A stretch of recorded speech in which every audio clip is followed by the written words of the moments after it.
You're listening to Collected, stories from the Australian War Memorial. I'm Louise Maher.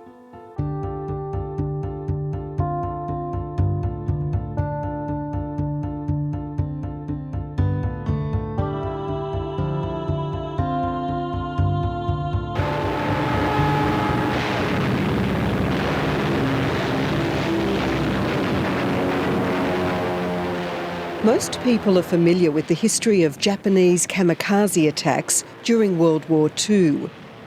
Young, specially trained volunteers on suicide missions, deliberately flying aircraft loaded with explosives into Allied ships. But the Japanese didn't just use kamikaze planes, they also used kamikaze boats. You never know what you're going to find. I'm at the Trelaw Technology Centre, the memorial storage and conservation warehouse for large military objects such as tanks and planes. Just some stairs on the other side. We're here to see a very rare speedboat, one of only 3 of its kind left in the world. This is the Japanese Shinyo suicide launch, and it was developed and used as a small special attack craft by the Japanese Imperial Navy during the Second World War, and it was designed to attack Allied shipping. Melissa Cadden is a curator who's researched the story of this Shinyo suicide launch. Essentially, it's a one-man suicide craft, and it was designed to be driven at high speed toward the side of a ship and then explode upon impact. So this was really a suicide mission. The Japanese Imperial Navy built a fleet of more than 6,000 of these suicide boats. Although some were deployed successfully against US naval ships in the Philippines and Okinawa, most were kept hidden around the Japanese home islands. They were concealed, but they were in a state of operational readiness. So they had the explosive charge already loaded in the front of the vessel. They had full fuel. The body armour was laid out on the seat. The launch has a number on the stern, 121, and is painted bottle green. But there's nothing remarkable about it. Nothing to suggest why it was built, what it was used for. So, let's have a look. Louise, that's a wooden hull, which is quite surprising. It was meant to be made of steel. However, resource shortages throughout the war meant that there was a steel shortage in Japan, and so they decided to construct the Shinyo fleet from wood, from plywood to be exact. And what this meant was that the fleet could be cheaply and quickly built, but of course it's not going to withstand rough seas. We're just creeping around the edge of the boat now and peering into the compartment where the driver would have sat. Okay, yeah. You can see in all the controls have been taken out though. Yeah, so what we have here is the rear compartment, and this is where the pilot of the boat would have sat. The seat is missing, the controls are missing, and the steering wheel is missing. You can see where that would have been fitted just in the centre there. You can see there's quite a rudimentary rudder at the back here to steer the vessel. And so in the central compartment, there's a 6-cylinder Chevrolet engine. The Japanese actually took over a Chevrolet factory during the war, and so they used it to produce these very powerful war engines. So that's what you see in the central compartment there. And then at the front of the vessel, there's a compartment where the explosive would have been packed. So probably up to 300 kilograms of explosive would have been loaded into the front of the vessel, and as I said, designed to detonate on impact. It's kind of creepy looking in there, isn't it? Absolutely, when you consider the purpose that these were actually built for.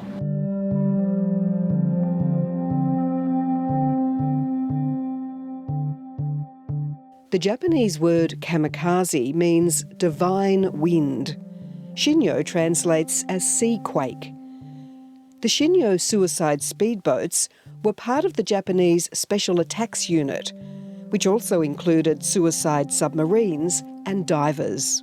Around late 1943, Japanese command began to introduce these kamikaze tactics into their conduct of the war, and this was made possible because of Japanese military culture. I'm not Japanese, so I can't speak to much of that culture, but we do know some of these pilots were potentially quite young when they volunteered to undertake these missions. We've all heard of purpose-built kamikaze planes, but what the Shinyo tells us is that this wasn't just an aerial tactic, it also applied to sea power. And I think a lot of people don't know that. I certainly didn't. No, that's right. So we know that some Shinyo missions were successful. They were deployed against American shipping with some success. I'm not aware of an Australian loss of life that has occurred from a kamikaze attack by a Shinyo vessel, although that certainly did occur with the kamikaze attack airplanes. You may recall that earlier Mel mentioned body armour that was laid out in the boats ready to be deployed. This Shinyo launch came with 2 armoured vests made of metal and leather. It looks amazing. It's intricate. It's like a chainmail kind of pattern, and it's designed to rest over the front of the chest. And it's quite unusual to consider. I mean, these were suicide missions. If you were successful in your mission, you weren't going home. But the armour was designed to protect the pilot until that point where they could achieve their mission. So the boat is painted green. Is that because the Japanese hid them in undergrowth on the edge of the water? They were concealed by the Japanese, and so they would have had to have some kind of camouflage. But we think that the part that was actually underneath the waterline was painted red. And we know from some documentary photographs from the Second World War that there was often a stylised face painted on the front of the vessel. But this here is actually a more modern paint colour. The crew of the HMAS Deloraine actually painted this to match the ship's colours when they captured it. So this is where the Australian connection begins and where the story gets really interesting. HMAS Deloraine was an Australian minesweeper. In October 1945, just 2 months after the end of the war, her crew discovered 24 Shinyo launches in Sandakan Harbour in Borneo. 6 were packed with explosives, ready to be deployed against an invading force.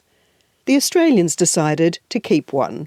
And so this one was actually taken back to the ship. It was painted in the colours of HMAS Deloraine, and it was used, we know, for recreational purposes. We've actually got footage in the collection of it being modified and used as a speedboat. So a recreational purpose that is quite far from its original intent. That silent black and white footage from November 1945 is priceless. It shows Australian soldiers and nurses based on the island of Morotai in present-day Indonesia. We see them embarking on a day out, having a picnic on a tropical beach, laughing and chatting. One scene shows a woman driving the Shinyo at high speed across a bay. She's perched in a modified compartment at the front of the speedboat, wearing a halter top, her hair flying back in the wind. It looks like she's having a lot of fun. The war was over.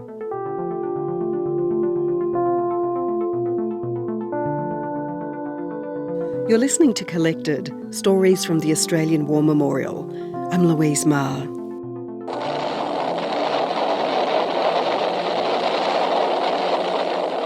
Air Corps films of B-24s from the 13th Air Force 5th Bomb Group striking at Miri on the northwest coast of Borneo. A pre-invasion bombing softens up Jap installations and positions on the island. I'm keen to find out more about Australia's involvement in Borneo during the Second World War. What was the Deloraine doing there? And why did the crew commandeer the Shinyo launch? Dr. Carl James is the memorial's head of military history. Yeah, so HMAS Deloraine was a Bathurst-class corvette, so it was a minesweeper. And interestingly, it was actually in Darwin Harbour on the 19th of February 1942. So Deloraine survived the first Japanese attack on Australian mainland and Australian territories, survived that massive air raid on Darwin, operated in northern Australia and the islands, mainly around New Guinea, for much of the Pacific War. And then in mid to late 1945, Deloraine takes a small force from Morotai, which is in the central Celebes, so in the middle of the Dutch East Indies, so modern-day Indonesia, travels north around Borneo, visits Labuan Island, and then comes back to Sandakan. So Labuan is on the coast of northwestern Borneo, and Sandakan is in northeastern Borneo. So Deloraine travels around the northern coast and drops into Sandakan, for want of a better word, and collects the suicide boat. What was the minesweeper's actual task there? I mean, was it to help mop up after the Allied operation in Borneo? Well, Sandakan or Sandakan or Sandakan, depending on how you pronounce it, is a name probably most people would be familiar with because of the Australian and British prisoners of war who were sent there in 1942 and then subsequently die on the death marches. So our association with Sandakan is rather tragic. From the Japanese point of view, though, it was an area of a main Japanese airstrip, which is why the prisoners of war went there in the first place in 1942. Then during the course of the Pacific War, it was a significant naval area. Allied air forces were then trying to deny the harbour to the Japanese, so there's a lot of sea mines, so aircraft dropping sea mines, aerial denial of operating sea lanes, because the Allies are trying to cut, we'll say, Borneo off from the rest of the Japanese territory. And so Deloraine there moves into that northern part of Borneo, basically trying to free up sea lanes. So it's trying to get rid of sea mines, which will allow for the return of civil administration. So keep in mind too, part of the reason why Australian forces go to fight in North Borneo during the latter part of 1945, it is partly to destroy the Japanese, but also to liberate areas of Dutch territory as well as British territory in North Borneo, and to free it up so you have the return of civilian administration. So Deloraine and the other forces move into Sandakan and northern Borneo to help return of the Dutch administration, to return peace to the people of Borneo.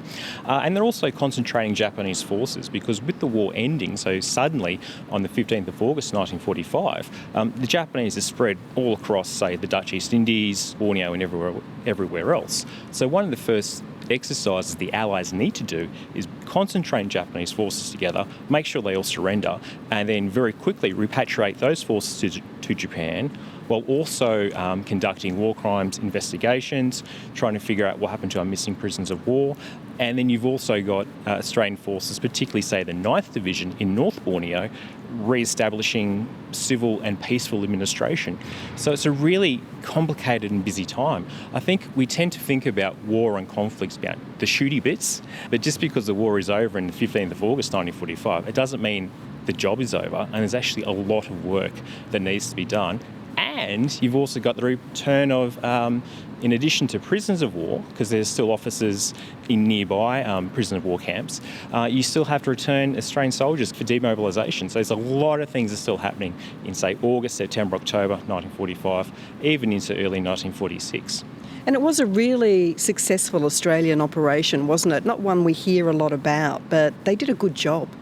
Yeah, it's an interesting one because while we are probably obviously focused on our operations in, say, in New Guinea and the Solomon Islands, our story of Borneo really begins in 1942. It does begin with the prisoners of war, but from the latter part of the Pacific War, you have very small groups of Australian soldiers operating as part of Special Operations Australia, or SOA, also known by the Services Reconnaissance Department. So these were the Special Forces guys. They are deployed to Borneo. They're dropped in by parachute, sometimes they're dropped off by submarine, and they're working with the local forces to run and conduct a guerrilla war against the Japanese.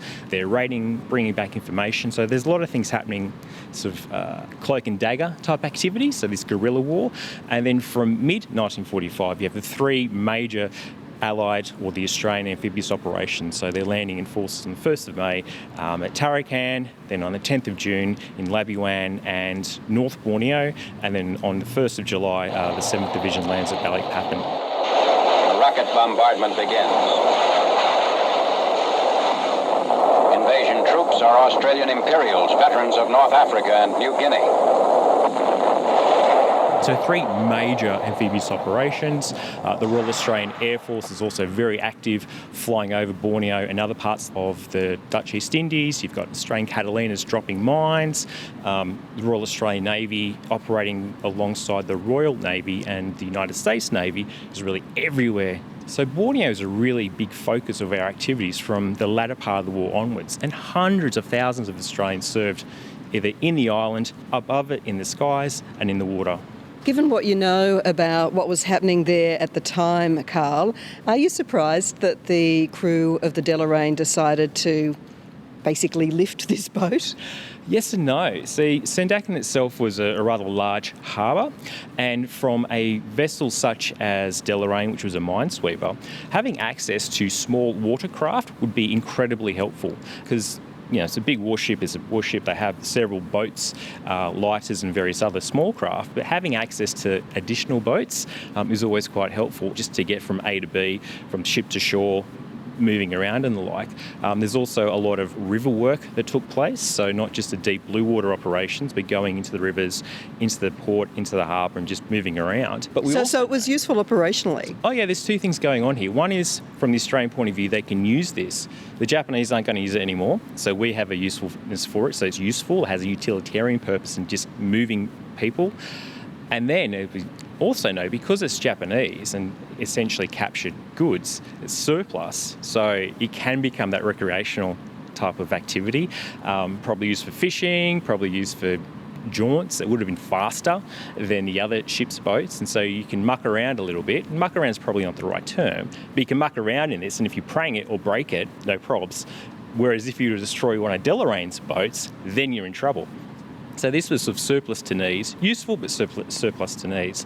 And we also know, say, in photographs and film and just soldiers and reminiscing and stuff, these are young men, they're young women in their mid-20s, 30s, they've just survived a world war. If we can have some fun, blow off some steam, go for it. So it doesn't surprise me at all that this was used for another purpose. So in some ways it speaks to the characteristics, the larrikin, the digger, etc., etc. It's also just young people blowing off some steam, having just survived a horrific war, which is one part of the story. The flip side is, of course, once you start to think about why was the boat designed, how could it have been used? So, for example, why do we have it? Well, it's because the amphibious landings that the Australians took place were in other parts of Borneo. Had we tried to take Sendakan in a large amphibious landing, then this type of craft would have been employed, or at least tried to be employed, going out to the Allied naval forces. So, it would have been towed out into an operation trying to destroy or kill Australian operated or American operated landing craft. So we can see the humorous, but there's also a very dark side.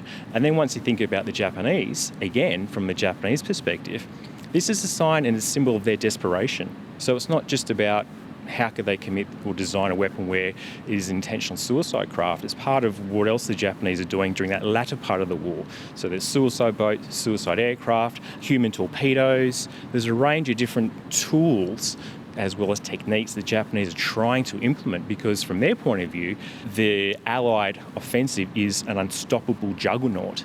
So none of these objects are as simple as it seems. There's always two sides or three sides or four sides to the story. And I think it's something which, as a historian and a curator, we always need to be very mindful of, that an object is unique and powerful, but it can be interpreted in many different ways. The Shinyo launch remains in storage at the Trelaw Technology Centre, currently placed near a set of upholstered armchairs from HMAS Sydney. So what will happen to it in the future? For example, will it be restored? Will the green paint ever be stripped back to the original colours? Curator Melissa Cadden. That's always possible. Our collection is for the future, so at some point that project may well happen. There's nothing planned at the moment, but what's really interesting to consider is that before this item came into the museum, we don't really know what kind of physical interventions may have occurred. Is the original paint layer under there?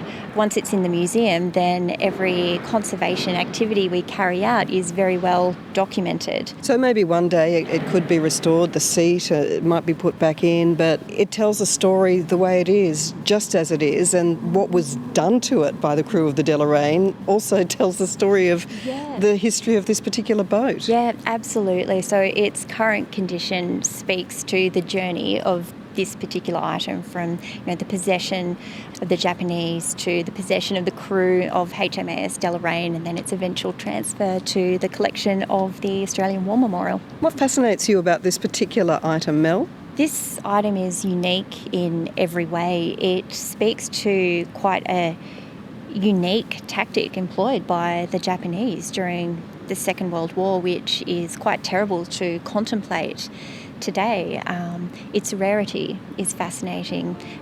It's amazing that the Shinyo has ended up in the collection of the Australian War Memorial due to its rarity.